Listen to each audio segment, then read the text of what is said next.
Namaste. Hello, everyone. Welcome to Shal Gulhati, Shiva and Mysticism for another episode of Monday with Mahadev. Today, I'm going to share with you a story about Mahadevi, Ma Durga, Ma Vaishno, which I heard many, many years ago. I think about 52 years ago when I was just a boy of 8 years old. And I was going to Vaishno Devi in our town Jammu. There is a beautiful yatra which takes place from Katra to the Trikuta mountains of Mahadevi. And I was going there as a young boy, and someone told me this story, and it is such a great story for me even till today that I would love to share it with you. I have never forgotten it, and it is the story which gives me the greatest hope in faith in God or Goddess. So the story was that there was once a king who lived in a land in ancient India, which was a land that was near the sea. And the king had as his business lots of ships in which he would trade things, send things from India and get back things to India. So we can imagine maybe this was on the western or eastern coastline of India in the old days.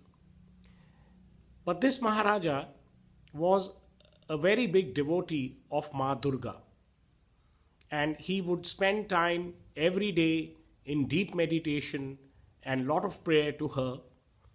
And finally, as is always the legend, one day the Mata appeared and asked the king to ask for a boon.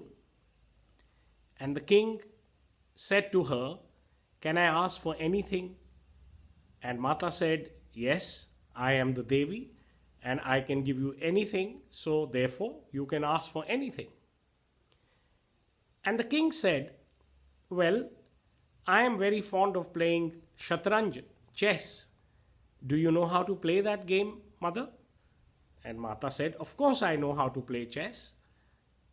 So the king said, "Well then, I request you to play chess with me every evening in my palace at about 6 p.m. And the Mata smiled. The wisdom of the king was immense. By asking this boon, he had made sure that he would meet the Mata, the great goddess, every day. So the first part of the story showed us that not only bhakti, but also gyan, reasoning, intelligence, can help us on the path to God. Even if we were to meet God, we need some kind of soul intelligence to ask for the right thing.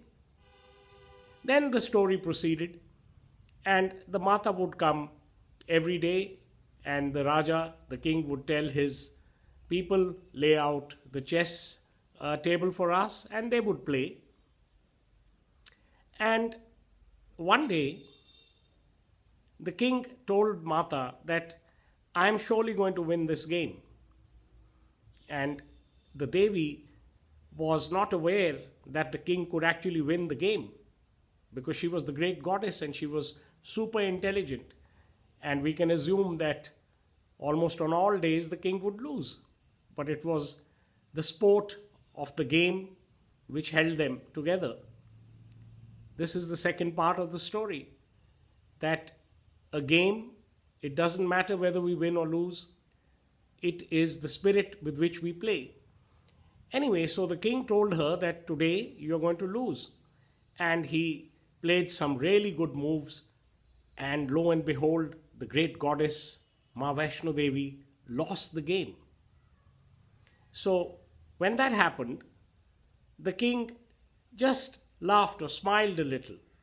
He said, "I told you you will lose and you lost." And then there was a twist. The Mata said to him, "Oh, king, you're feeling very happy that you won the chess game, but do you know where all your ships are right now, your trading ships?" So the king said, "Yes, well, I had a very, very large consignment yesterday, so I sent all my ships out into the ocean for that consignment. She said, yes, that's right. But do you know that there was a big storm and all your ships have been sunk in one go? And when the Mata was saying this, the Darban, the doorkeeper, rushed in and he said, Maharaj, Maharaj, anarth ho gaya. Great woe has fallen upon us. All the ships have been sunk in the storm. We cannot find them. And then, while the king was conferring with his ministers and his people, the Mata smiled and left. So then the prime minister of the king, who was a very wise man, said to the king, Your Highness, you should not have won the game from the Devi, from God herself. This has really brought a lot of bad luck on us, and we have lost all the ships of the Rajya. And the last time this happened was in your great-grandfather's time. He had many ships and he sent all of them together once, and they never came back. And it took us 100 years to recoup our economy. What should we do? You should have let the Mata win. You should have let God win. So the king said, doesn't matter, let me think. And the next evening, when there was still no sign, no news of the ships, and the minister and everybody else had long faces and they didn't know what to do, the king said, well, lay out the chess table. And they laid out the chess table, and at 6 p.m., Mata Durga from the heavens or from her mountains saw this king who was waiting for her on the chess table. And she arrived and she told him, so how are you feeling today? And the king said, well, I'm fine. She says, but you have lost everything. He said, yes, Mata, I have lost everything. So then he said, well, your promise is that we will play chess every day. And though I may have lost everything material in life, at least I still get to meet God every day. And when he said that, the Mata, of course, just like Shiva, who's Ashutosh, very easily pleased, Durga is not that easily pleased, but at this faith, at this real soul feeling of a bhakt, of a devotee for her, she was very pleased. And when they started playing the game, she kept quiet, and suddenly the minister rushed into the palace again and he said, my lord, I'm sorry to interrupt your game, but there is great news. He says, what is that? He said, well, all the ships, the 100 ships which had gone yesterday, have come back. And not only that, they have come back with 70 more ships of your great-grandfather, which were lost for the past so many years. So the king said, how did that happen? And then the admiral of his navy came in and he reported another story, and he said, well, we were on course and this mother of all storms broke out and we didn't know what to do. And there we saw a small island, and in the island was a cave, like a built-in harbor, and we went into that cave, and the cave was very deep, and we went deeper and deeper, and suddenly there we saw 70 of your great-grandfather's ships as well. For some reason, those people had not been able to come back. But after the night and in the morning, we straddled those ships, we tied them up to ours, and we brought them back.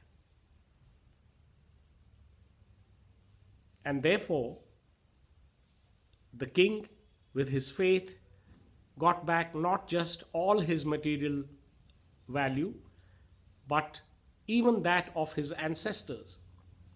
And this brings us to the most obvious part of this story, that faith can move mountains. We need to have our faith even in the most difficult times.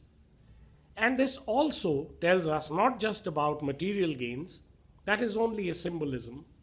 It also tells us that one generation, one man of faith can atone for all his predecessors, for all their losses, and definitely all their spiritual losses as well.